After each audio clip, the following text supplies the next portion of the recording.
Welcome back to another SCP and Those Twisted Pines reading, dear researchers. Today we're going to be reading SCP-2106, A Conspiracy of Ravens. Now without further ado, item number SCP-2106, object class, safe, special containment procedures. All instances of SCP-2106-1 are to be kept within the multiple subject aviary at Site-64. Instances are to be fed twice a day and individually examined for injury and general health on site every 2 weeks. In the event that an instance of SCP-2106-1 expires, it is to be immediately replaced by an additional specimen of Corvus corax. In the event of an SCP-1505 outbreak, contaminated instances of SCP-2106-1 are to be immediately isolated and neutralized. The following items are to be left within the aviary for ease of interaction during the appearance of SCP-2106-2 instances. 1 pair of boots, 1 trench coat, 1 pair of gloves, 1 standard pad of paper, 3 black ballpoint pens. Description: SCP-2106-1 currently designates a total of 40 specimens of Corvus corax, and a footnote here, common raven. Individually, each instance is indistinguishable from non-anomalous specimens of the same species. The anomalous properties of SCP-2106-1 become apparent between the hours of 2200 and 0800 PST. During this time period, all instances of SCP-2106-1 will fall asleep, before waking 15 minutes later to move to a central location where they form SCP-2106-2. SCP-2106-2 is a human identity formed from the combined bodies of all available instances of 2106-1. If provided clothing, 2106-1 instances will form 2106-2 within the articles, including filling such items as boots and gloves. SCP-2106-2 is fully sapient and has demonstrated fluency in English and the ability to communicate via both writing and mimicry of human speech.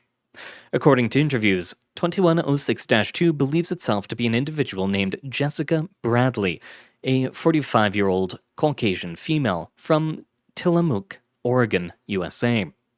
SCP-2106-2 has been able to provide detailed accounts of its life as Miss Bradley up to 09/11/2011, but has no knowledge as to how it came to exist in its current state.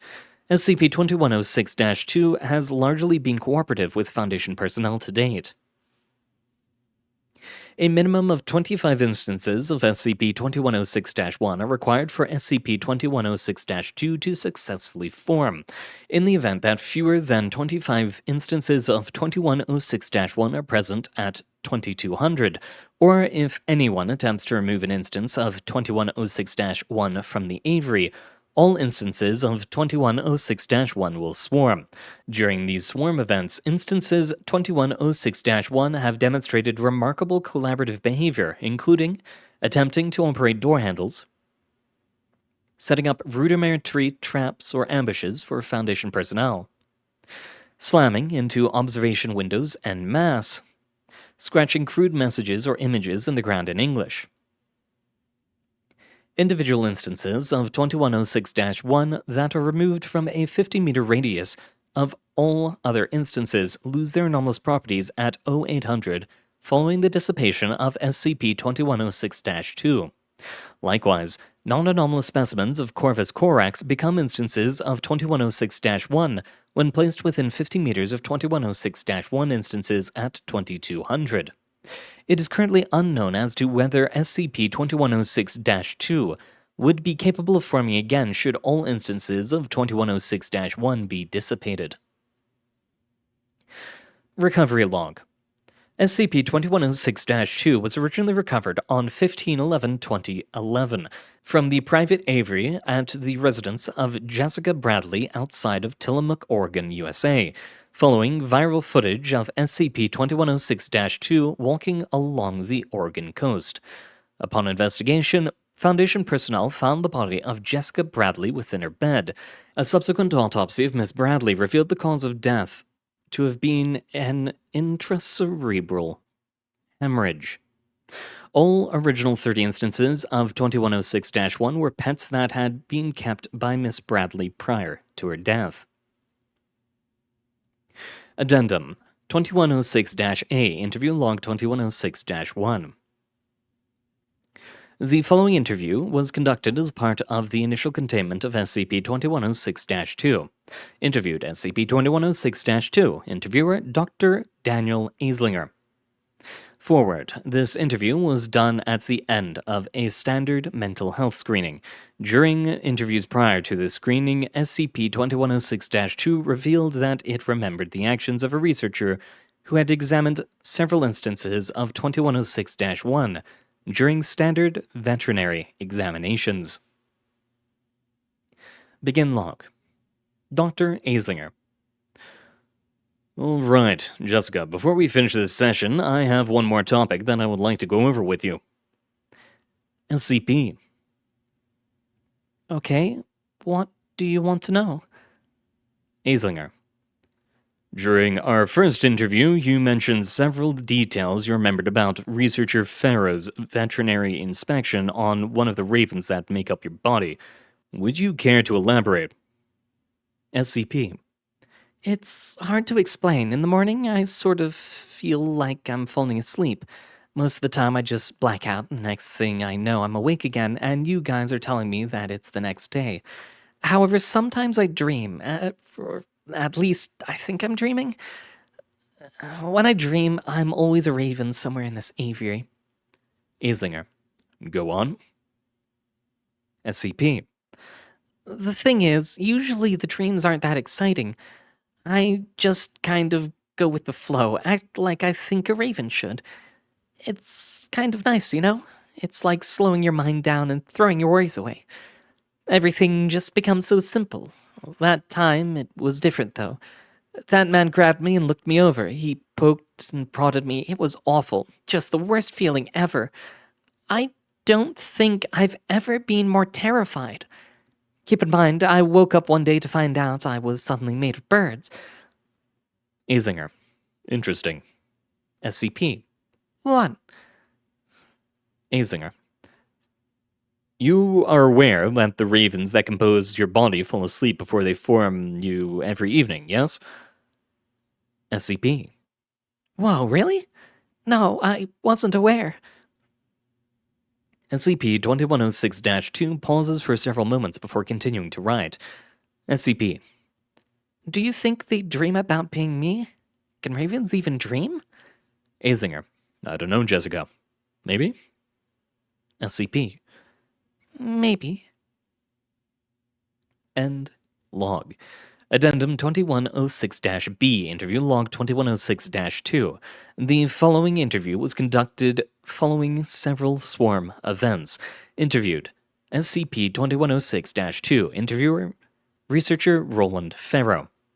Forward. This interview was done following a series of testing and observations on 2106 collectivist behavior during swarm events. Upon SCP-2106-2's appearance, it moved to the back corner of the aviary and entered the fetal position. Begin log. Researcher Farrow. Jessica, what's going on? Everything all right? SCP. You have to stop doing that. Researcher. I'm sorry. I don't follow you. Stop doing what? SCP. The swarm. Stop making them swarm, please. It's like a nightmare. Just fucking stop. Researcher. I'm going to need you to elaborate a little more than that, Jessica. Why do you need to stop the swarms? What happens to you when we trigger those events? SCP. It's like having my mind pulled in 1,000 directions.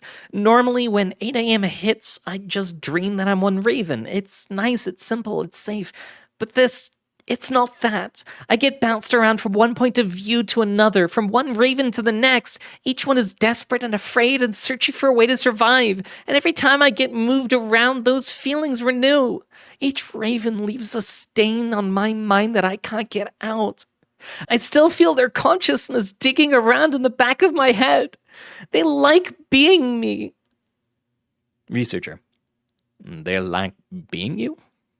SCP. They love it.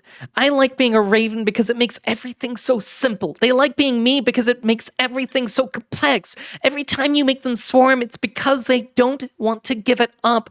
Please, I've done everything you have wanted me to. I have always cooperated. Please, don't do that anymore. Researcher. I can't just make a promise like...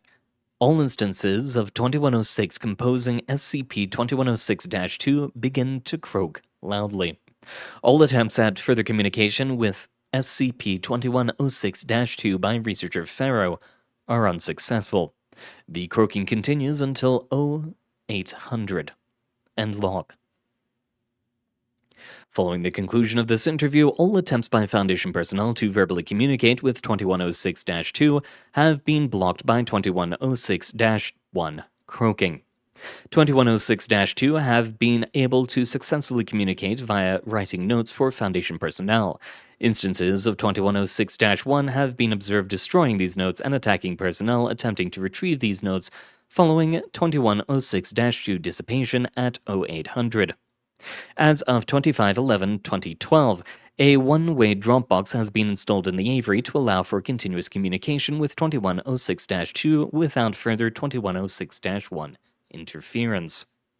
Oh my god. Ravens in a trench coat. They've done it, researchers. They've finally done it.